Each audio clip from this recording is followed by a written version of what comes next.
Oops. Hi everyone, it's me, Kayla from Gluten-free Life 24/7, and thank you for watching my first video vlog. So I'm about to set out on a trip across the country, and I thought the best way to do that would be to start off by showing you exactly what I'm doing. So we're going to be heading from Boston all the way down to Philly to pick up my friend Melissa, who's going to be driving across the country with me. We're going to do our first day, it's a long day, all the way out to Kentucky, where all I know about is horses, down to Nashville, and we're going to go to the Grand Ole Opry because it's on a Tuesday night. We're going to head down to Little Rock, where legitimately all I know about Little Rock is its name, and Central High School. Then we're going to head up to Oklahoma, where I have some family, and we're going to end our road trip in Colorado. So this is my first adventure since going gluten-free, so I thought it'd be great to document. The first step in getting ready was to unpack my car, and that was a lot of work. Let's take a peek.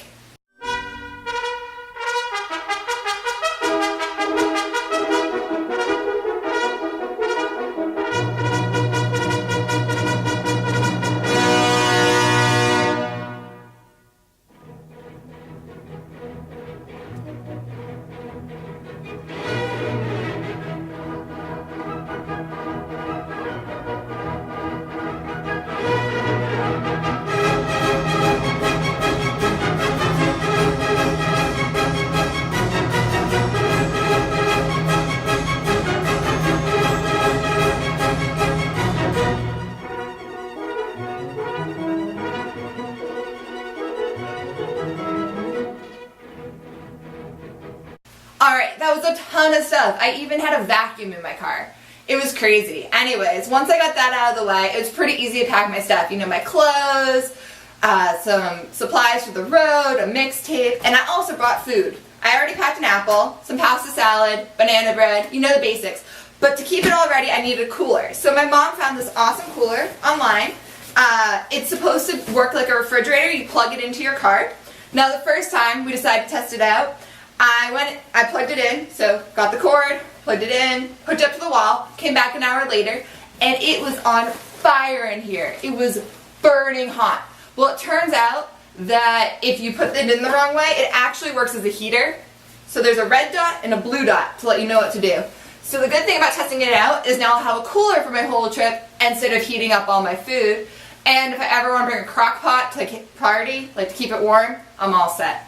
Now, there are some other things I packed too, such as desserts, and I made chocolate crunch, one of the first recipes I posted on my blog. So I wanted to show you a sneak peek into my kitchen to take a look at how I make it. So let's go take a look. Hello everyone, and welcome to my kitchen. Today we're going to make chocolate crunch. It's one of my favorite recipes, and it's really simple, and your kids can help out in the kitchen too. So it involves 3 ingredients. You need rice Chex. You can use any flavor of rice Chex. I happen to have a cinnamon allergy, so I just stick with the plain ones. Then you either need parchment paper or a bowl. It's up to you. I'll show you both methods. And then melted chocolate. So I use the Chocolate Dream dairy-free chocolate chip. You could use Enjoy Life. You could use whatever brand fits your need, and as well as the bowl for melting them. So the first thing we're going to do is melt our chocolate. So do this. I'm going to cut open my chocolate chips and pour them in. Probably open that hole up even a little wider. And just pour all the chocolate chips into the bowl. Now the first time I actually tried to melt chocolate chips on my own, I burnt them because I didn't realize that you have to stir it. I thought it just came out melted from the microwave. Something crazy like that. So anyways, now I know how to melt chocolate. So the next step to do is to pour our rice Chex into the bowl. This is for message 1 only. So we pour our rice Chex into the bowl. You could even add a few more rice Chex if I want, since I have a whole second bag here.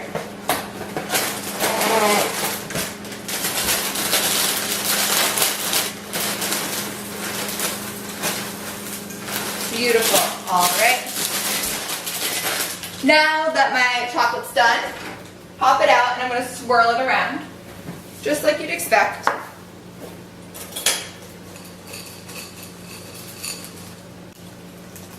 And you'll see I have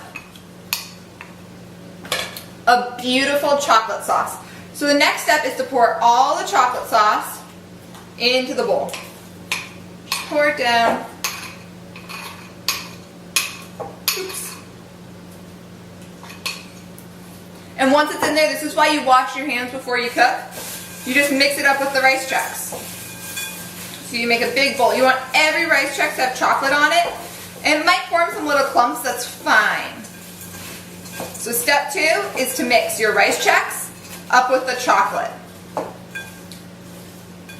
And when you're done, I have a higher chocolate to rice check ratio than normal. When you're done, it'll look just like this.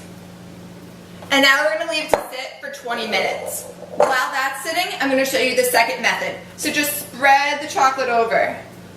So you can use your fork, use your spoon. You might get a big glob here or there. That's perfectly fine. Just going to cover it in chocolate.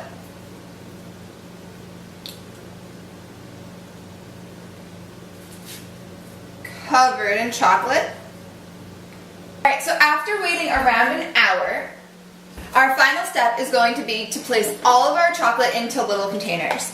So I'm going to start with this mix, which is the one we made in the bowl, because it dries faster too.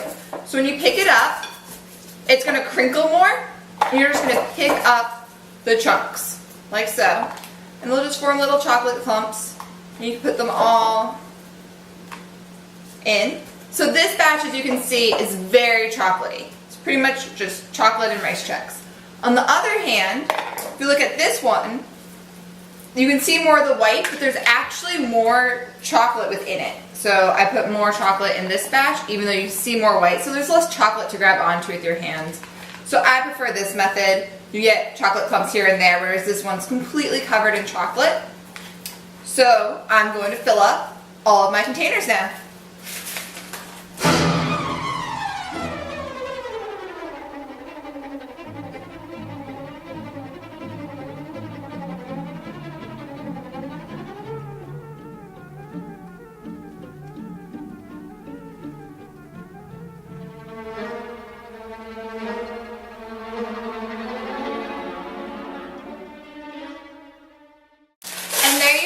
So that's how you make chocolate crunch. It's great for a road trip because even if it heats up in the car, it'll form right back into its original shape. Thanks. Awesome. Well, now you've seen my kitchen and how we're getting started, and it's about time to hit the road. Be sure to follow our road trip at GF Life 24/7 on Twitter or at my blog www.glutenfreelife247.com. Thanks. Bye.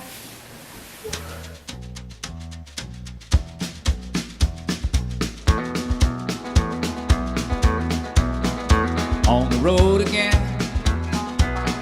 just can't wait to get on the road again.